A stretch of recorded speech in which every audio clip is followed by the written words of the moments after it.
Hello साथियों, welcome to planet 4। आप सभी को प्लेनेट 4 विक्रम का नमस्कार।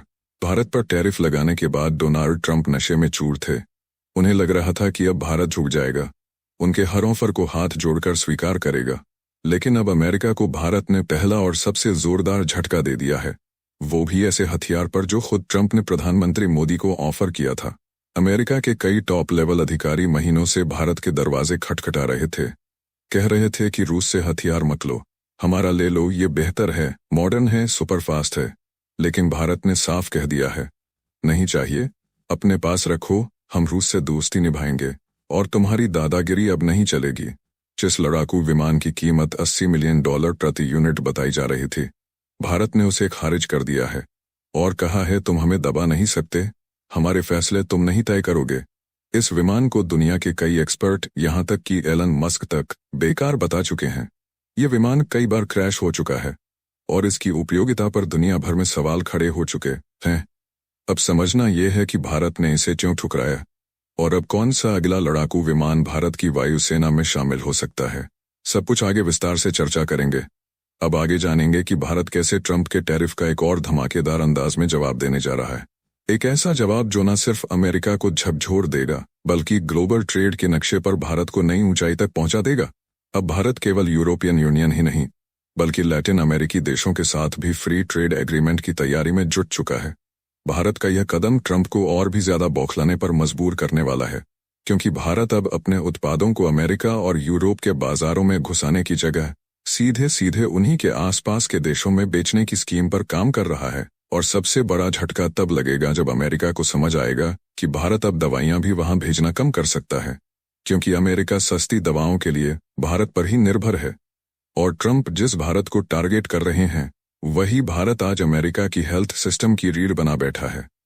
ट्रंप अगर भारत का एहसान भूल जाएंगे तो भारत भी अब पीछे नहीं हटेगा। विस्तार से जानेंगे कि अमेरिका के अलावा भारत किन किन क्षेत्रों और किन किन देशों के साथ अपने व्यापार को तेजी से आगे बढ़ा रहा है। इसी के साथ जैसे लोहा लोहे को काटता है, ठीक वैसे ही अब रूस ने भी ट्रंप की धमकियों का जवाब परमाणु धमाके से दे दिया है। और इसके बाद ट्रंप की सीटीपीटी यानी कॉन्फिडेंस ट्रीटमेंट पूरी तरह गुम हो चुकी है। जल्दबाजी में आकर ट्रंप ने अपनी परमाणु पनडुब्बियों को एक्टिव करना शुरू कर दिया है। लेकिन असली खेल तो वहां से शुरू हुआ जब ट्रंप ने खुले मंच से भारत और रूस की अर्थव्यवस्था को डेड कहा। बस फिर क्या था, रूस ने ट्रंप को वही याद दिलाया जो दुनिया भूलने लगी थी। डेड हैंड सिस्टम, यानी वो परमाणु सिस्टम जो अगर एक बार चल पड़ा तो पलक झपकते ही पूरी दुनिया को राख कर देगा। अब जानेंगे विस्तार से कि ट्रंप ने ऐसा क्या कहा जिससे ये साफ हो गया कि वो अंदर से बुरी तरह डर गए हैं। भारत और रूस को एक साथ टारगेट करके खुद कांप रहे हैं। और इससे भी बड़ा ट्विस्ट तब आया जब रूस ने खुलेआम भारत का पक्ष लिया और पश्चिमी देशों की अकड़ सीधा ठिकाने लगा दी। अब पश्चिम के देशों को समझ में आने लगा है कि इस बार जो टक्कर होगी वो सिर्फ भाषणों से नहीं, धमाके से होगी। और भारत रूस की ये जोड़ी ट्रंप की हेकड़ी को इतिहास बना सकती है। ये वीडियो बहुत ही महत्वपूर्ण होने जा रही है, तो आइए जानते हैं आसान भाषा में सब कुछ विस्तार से। सबसे पहले जानते हैं कि भारत ने अमेरिकी टैरिफ लगने के बाद डोनाल्ड ट्रंप को सबसे पहला और खतरनाक झटका कौन सा दिया है। तो देखिए, डोनाल्ड ट्रंप ने फरवरी 2025 में प्रधानमंत्री नरेंद्र मोदी से मुलाकात के दौरान भारत को अमेरिका का अत्याधुनिक F-35 स्टील्थ फाइटर जेट बेचने का प्रस्ताव दिया था। भारत को बेचकर डोनाल्ड ट्रंप मुनाफा कमाना चाहते थे, उन्हें भारत से काफी उम्मीद थी। यह वही फाइटर जेट है जिसे अमेरिका सबसे खतरनाक और लेटेस्ट एयरक्राफ्ट मानता है। लेकिन अब भारत सरकार ने आधिकारिक रूप से इस डील को ठुकरा दिया है। इसका मतलब है कि भारत अमेरिका से यह विमान नहीं खरीदेगा और इससे ट्रंप की रणनीति को बड़ा झटका लगा है। भारत ने साफ कर दिया है कि अगर आप अपने बाजार में हमें मुनाफा नहीं कमाने दोगे तो फिर हम भी अपने बाजार में आपको मुनाफा नहीं कमाने देंगे। अब समझते हैं कि भारत ने इस डील को क्यों ठुकराया है। तो देखिए, भारत और अमेरिका के बीच इस वक्त ट्रेड टेंशन भी चरम पर है। ऐसे में भारत का यह फैसला अमेरिका को सीधी चुनौती जैसा है। F-35 की कीमत $80 मिलियन प्रति यूनिट है और उसकी मेंटेनेंस लागत भी बहुत अधिक है, जिसे भारत सफेद हाथी यानी खर्चीला और अनुपयोगी मान रहा है। इसके अलावा यह फाइटर भारतीय वायुसेना के मौजूदा रूसी सिस्टम्स के साथ मेल नहीं खाता, जिससे उसका ऑपरेशनल फायदा भी सीमित हो जाता है। इंपॉर्टेंट बात यह है कि भारत अब केवल हथियार खरीदना नहीं चाहता, बल्कि हथियार खरीदने के पीछे कुछ शर्त रखना चाहता है। इसे समझिए जरा। देखिए, भारत की रणनीति फिलहाल चीन के बढ़ते खतरे के जवाब में अपनी वायुसेना को अत्याधुनिक तकनीक से लैस करना है, लेकिन वह ऐसा बिना किसी टेक्नोलॉजी ट्रांसफर या को प्रोडक्शन के नहीं करना चाहता।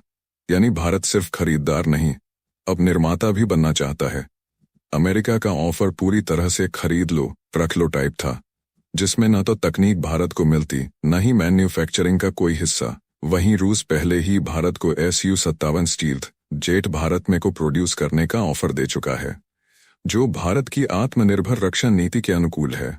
अमेरिका चाहता था कि भारत रूस से अपनी सैन्य निर्भरता कम करे, लेकिन भारत ने अमेरिका को दो टूक जवाब दिया है। अगर आप हमें टेक्नोलॉजी और को प्रोडक्शन नहीं देंगे तो हम आपकी डील नहीं लेंगे। यानी भारत अब किसी के दबाव में नहीं, अपने फैसले खुद ले रहा है और अपनी शर्तों पर दुनिया से हथियार खरीद रहा है। अब भारत ने जो अमेरिका के साथ यह डील कैंसिल किया है, इसे आप हल्के में मत लीजिए। इसे समझिए जरा। भारत का F-35 लड़ाकू विमान को ठुकराने का फैसला सिर्फ एक रक्षा सौदे से जुड़ा नहीं है, बल्कि यह अमेरिका के राष्ट्रपति डोनाल्ड ट्रंप की आर्थिक दबाव नीति के खिलाफ भारत की ओर से सीधा और स्पष्ट जवाब है।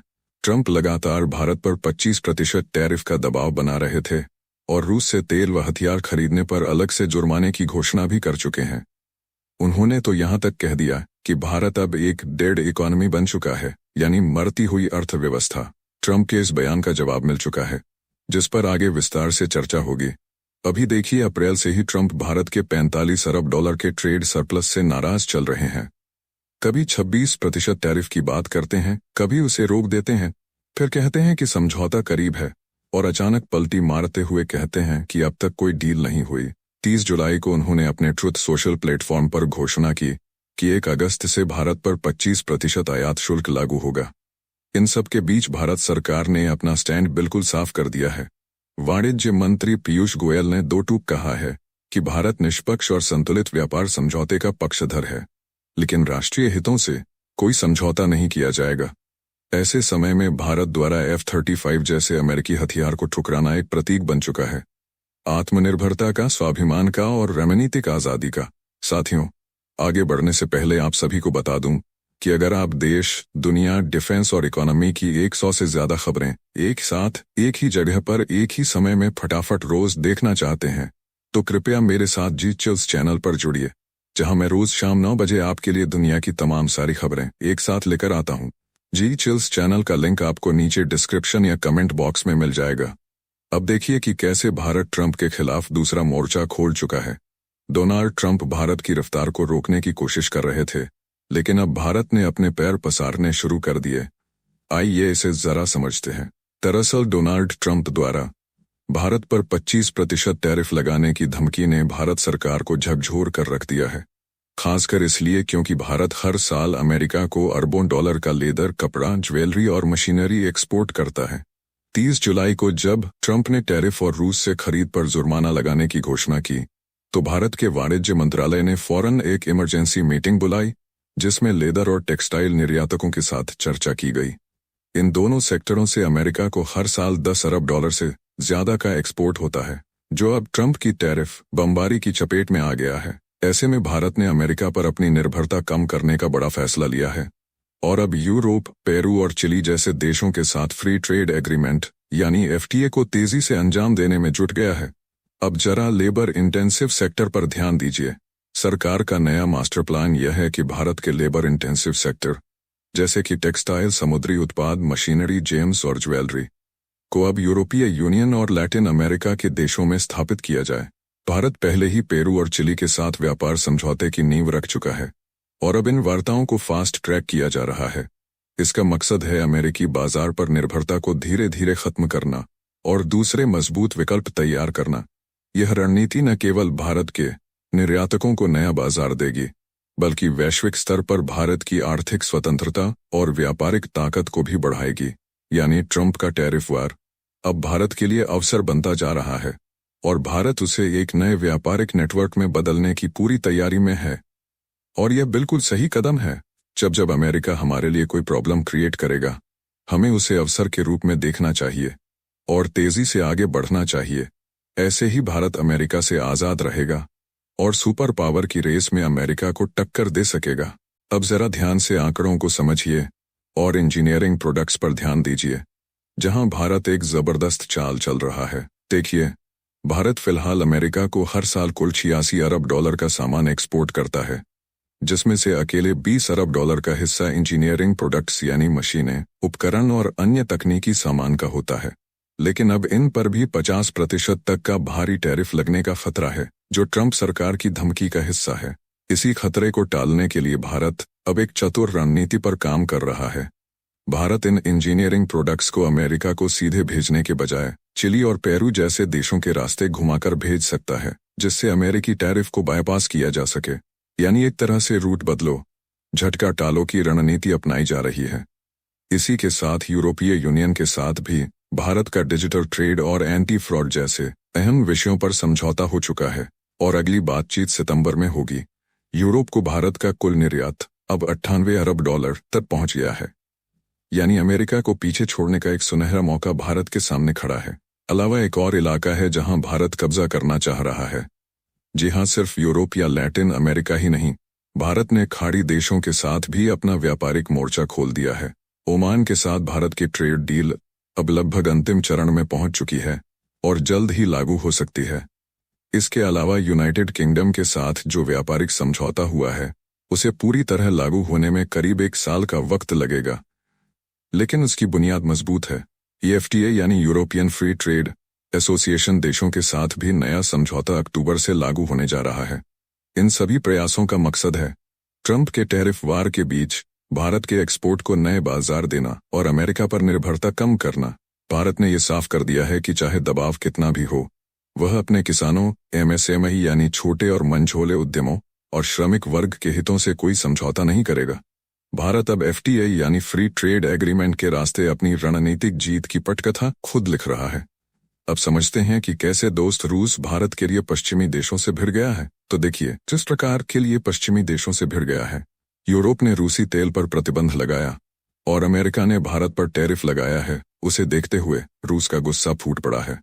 भारत ने रूस के राजदूत डेनिस अलीपोव ने ट्रंप की इस टैरिफ धमकी पर तीखा हमला बोला और कहा कि अमेरिका और यूरोप भारत और रूस की दोस्ती में टाइम बम लगा रहे हैं, लेकिन उनके ये खतरनाक मंसूबे कभी कामयाब नहीं होंगे।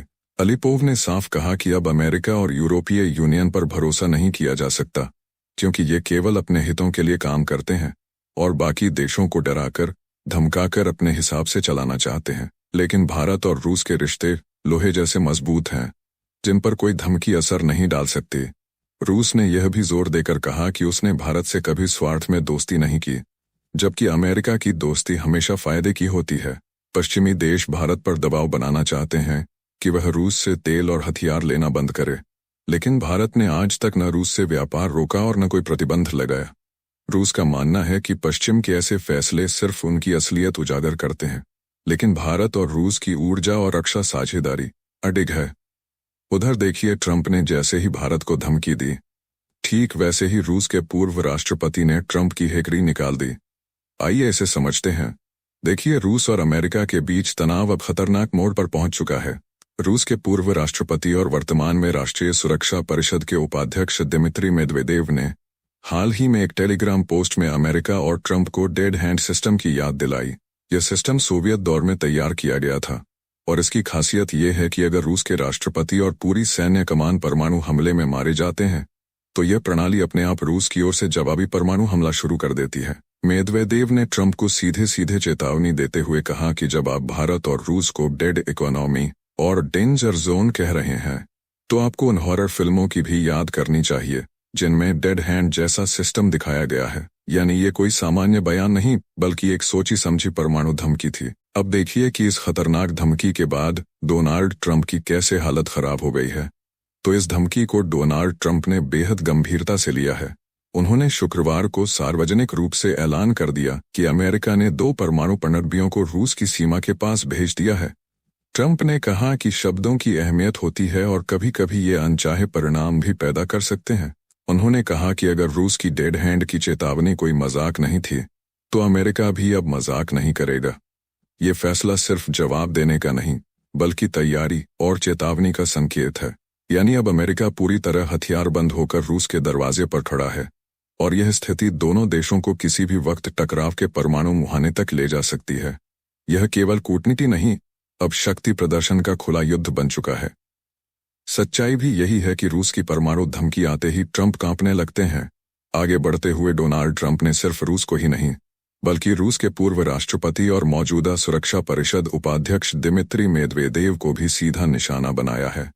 ट्रंप ने सोशल मीडिया पर तीखे शब्दों में लिखा कि रूस और अमेरिका के बीच व्यापार लगभग न के बराबर है और वह चाहते हैं कि यह स्थिति आगे भी बनी रहे। उन्होंने मेदवेदेव को फेल्ड प्रेसिडेंट कहकर ताना मारा और चेतावनी दी कि अब वह राष्ट्रपति नहीं है, इसलिए अपनी भाषा पर संयम रखें, वरना वह खुद को खतरनाक इलाकों में धकेल देंगे। यानी ट्रंप ने यह साफ कर दिया है कि व्यक्तिगत स्तर पर भी अब वह कोई कूटनीतिक नरमी बरतने को तैयार नहीं है। इस पूरी बयानबाजी में सबसे महत्वपूर्ण कड़ी है मेदवेदेव की भूमिका। वे आजकल रूस के भीतर व्लादिमीर पुतिन के सबसे आक्रामक और पश्चिम विरोधी चेहरे बनकर उभरे हैं। उनके बयानों में भले ही कभी कभी तीखा व्यंग्य या फिल्मी भाषा हो, लेकिन पश्चिमी देशों के राजनयिक मानते हैं कि मेदवेदेव की बातें महज व्यक्तिगत राय नहीं होती, बल्कि उनके जरिए अक्सर क्रेमलिन की असली सोच सामने आती है। जब उन्होंने डेड हैंड की बात की तो पश्चिम के कान खड़े हो गए। अब जबकि ट्रंप ने परमाणु पनडुब्बियों की तैनाती कर दी है और व्यक्तिगत हमलों का स्तर बढ़ा दिया है, दुनिया की निगाहें मास्को पर टिक गई हैं।